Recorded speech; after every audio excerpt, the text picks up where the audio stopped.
collect each year.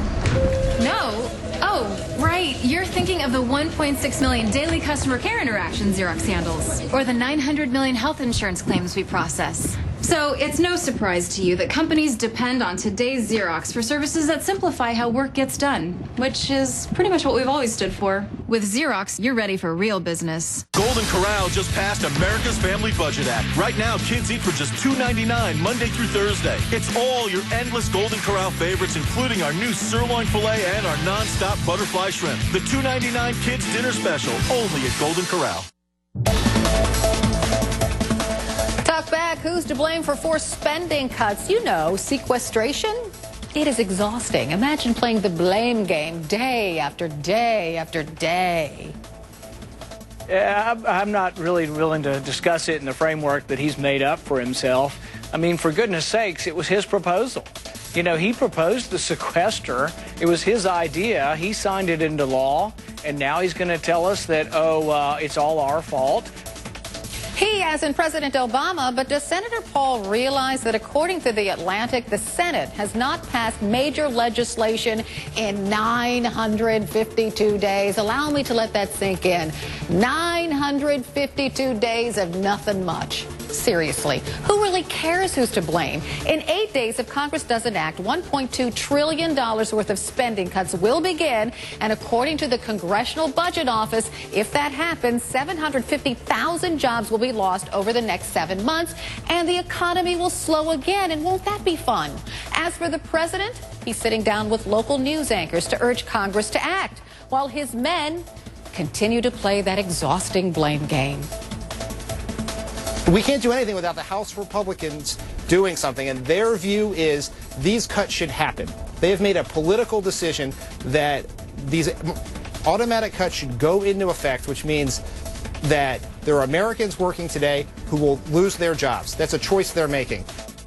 Whatever, just do something. So talk back question today, who's to blame for forced spending cuts? You know, as in sequestration. And I'm going to go to Amy Kremer first because, as you know, some people would blame the Tea Party for this. What do you say?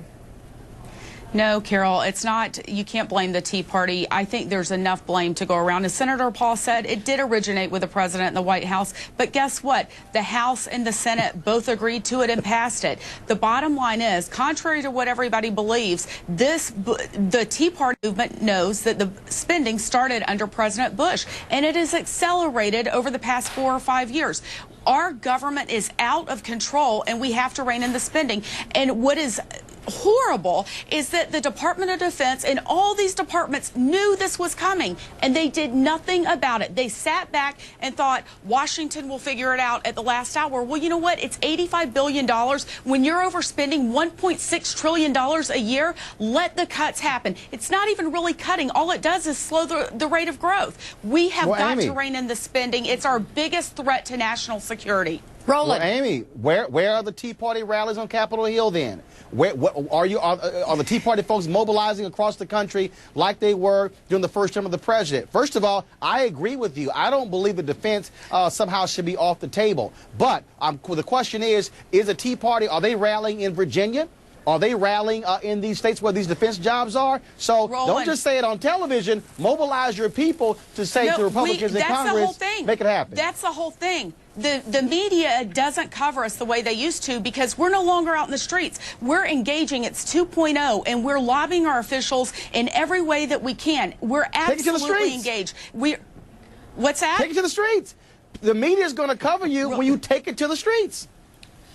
Roland, you know what? Having a rally, all it does is give a visual for the media to show. That's not really affecting change. The real change happens outside of a rally. Well, Maria, Amy has a point. She has a point, right?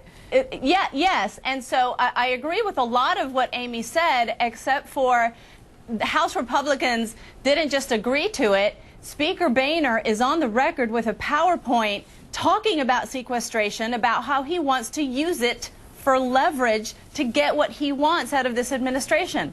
And we have a poll out today, a USA Today Pew Research poll out today that says that if these spending cuts do go through and middle-class families who will be the ones most devastated by this start feeling this, 50% of Americans will blame Republicans. Less than a third will blame this president. And that is the quandary that Republicans find themselves in. And also in that same poll, and we've seen it again and again and again, majorities of Americans agree with the way this president wants to approach the debt and the deficit issue, and that is in a balanced way. Yes, we need spending cuts. Yes, we need to reduce all of the government spending that Amy is talking about. But we can't just do it by cutting. Majorities of Americans agree that the richest Americans still need to put more revenue on the table, and that's why this president what I'm wondering is through all focused of on this, that. what I'm wondering through all of this, Rich, is why we're still arguing over the same thing. Like, should it be balanced, and should we raise taxes, or should we just do spend? Like,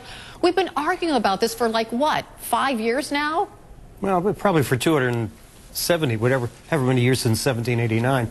But I wrote a column about this the other day, and I got a lot of thoughtful responses from readers of Mullings about how this was going to affect them individually, and they were individual people are going to be harmed by this. It's nice to be able to sit back and think lofty thoughts, but the fact is that almost everybody gets something from the federal government in terms of services that cost money or money that cost money, and the members of Congress and the president and everybody and the people that receive it are all to blame, because nobody wants to give up on whatever they think is most crucial to them in their lives. And I'm not smart enough to solve it, but I do know that we're not going to get out of this without everybody saying, okay, here's what I'll throw into the pot. Let's see what you got. Well, I'll keep all my digits crossed. All right, what are our friends saying about this? I got to get to our friends now. This from Ariel. Tea Party Republicans are to blame if all these